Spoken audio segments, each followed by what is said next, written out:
ನಮಸ್ಕಾರ ಎಲ್ರಿಗೂ ಮತ್ತೊಂದು ವಿಡಿಯೋಗೆ ಸ್ವಾಗತ. ಲಾಸ್ಟ್ ವಿಡಿಯೋದ ಕಂಟಿನ್ಯೂಷನ್ ವಿಡಿಯೋ ಇದಾಗಿರುತ್ತೆ. ಲಾಸ್ಟ್ ವಿಡಿಯೋ ಇನ್ನು ಯಾರು ನೋಡಿಲ್ಲ ನೋಡಿ. ಮೊದಲು ದೇವ್ರ ದರ್ಶನ ಎಲ್ಲ ಮುಗಿಸ್ಕೊಂಡು ಫ್ರೆಂಡ್ ಒಬ್ಬ ಸಿಕ್ದ ಅಂತ ನಾವು ಕಾಫಿ ಕುಡಿಯಕಂತ ಬಂದಿದ್ದೆ ಇಂಡಿಯನ್ ಐಸ್ ಕ್ರೀಮ್ ಪಾರ್ಲರ್ಗೆ. ನೀವ್ ಅನ್ಕೊಳ್ಬಹುದು ಐಸ್ ಕ್ರೀಮ್ ಪಾರ್ಲರ್ಗೆ ಕಾಫಿ ಕುಡಿಯಕ್ಕೆ ಹೋಗಿದ್ದೀರಾ ಅಂತ. ನಾವು ಕಾಫಿ ಕುಡಿಯಕ್ಕೆ ಹೋಗಿದ್ದಾಗ ಟೈಮ್ ಬಂದ್ಬಿಟ್ಟು 11:30 ಆಗಿತ್ತು. ಬಿಸ್ಲಂತೂ ತುಂಬಾನೇ ಇತ್ತು. ನೀವ್ ಇಲ್ಲೇ ಅನ್ಕೋಬಿಡಿ ಬಿಸ್ಲು ಇಷ್ಟು ಇದ್ರೂ ಕೂಡ ಕಾಫಿ ಕುಡಿಯಕ್ಕೆ ಹೋಗಿದೀವಿ ಅಂದ್ರೆ मतलब वो अलग ही लेवल का बंदा था. ನನ್ ಫ್ರೆಂಡ್ ಜೊತೆ ಕಾಫಿ ಕುಡ್ದಾದ್ಮೇಲೆ ನಾನ್ ಬಂದಿದ್ದೆ ನನ್ ಫ್ರೆಂಡ್ ಶಾಪ್ಗೆ. ಬರ್ತಡೇ ದಿನ ಕೊಲೆ ಆಗ್ಬಿಡ್ತಾರೆ. ಓ ಇವತ್ ಬರ್ತಡೇ ಪಾರ್ಟಿ ಗ್ರ್ಯಾಂಡ್ ಮಾರಕ ವಿಶ್ ಹ್ಯಾಪಿ ಬರ್ತಡೇ ಬ್ರೋ. ಬರ್ರಿ ವಿಶ್ ಮಾಡ್ರಿ, ಕೇಕ್ ತಿನ್ನಿಸ್ತಾರೆ ಈಗ. Many happy returns of the day ಅಣ್ಣ. Thank you. ಈ ಕಡೆ ನನ್ ಬರ್ತ್ಡೇ ಅನ್ಬಿಟ್ಟು ಎಲ್ಲರೂ ವಾಟ್ಸಪ್ ಅಲ್ಲಿ ಇನ್ಸ್ಟಾಗ್ರಾಮ್ ಅಲ್ಲಿ ಫೋಟೋಸ್ ಹಾಕಿದ್ ನೋಡ್ಬಿಟ್ಟು ನನಗಂತೂ ನೆನಪಾಗಿದ್ದು ಇದೇ ಸಾಂಗ್ ನೋಡಿ.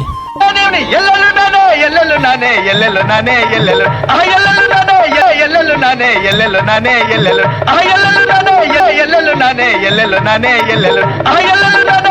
ಇಷ್ಟೇ ಅಲ್ಲ ಗುರು, ನಮ್ಮ ಚಂದು ಬ್ರೋ ಕೂಡ ನಂಗಂತಾನೆ ಒಂದು ವಿಡಿಯೋನ ಎಡಿಟ್ ಮಾಡ್ಬಿಟ್ಟು ವಾಟ್ಸ್ಆಪ್ ಸ್ಟೇಟಸ್ ಅಲ್ಲಿ ಹಾಕಿದ್ರು. ಆ ವಿಡಿಯೋ ಹೇಗಿದೆ ಅಂತ ಈ ವಿಡಿಯೋನ ಎಡಿಟ್ ಮಾಡಿದ್ದಾರೆ ಅಂದ್ಬಿಟ್ಟು. ಸೊ ಇಷ್ಟೇ ಗುರು, ಈ ವಿಡಿಯೋ ಸಿಗುವ ಮುಂದಿನ ವಿಡಿಯೋದಲ್ಲಿ ಯಾರು ಕೂಡ ಬೈಕೋಬಿಡಿ ಏನ್ ಗುರು ಇವನು ಬರ್ಡೇ ವಿಡಿಯೋನ ಇಷ್ಟು ಪಾರ್ಟ್ ಆಗಿ ಅಪ್ಲೋಡ್ ಮಾಡ್ತಿದ್ದಾನೆ ಅಂದ್ಬಿಟ್ಟು.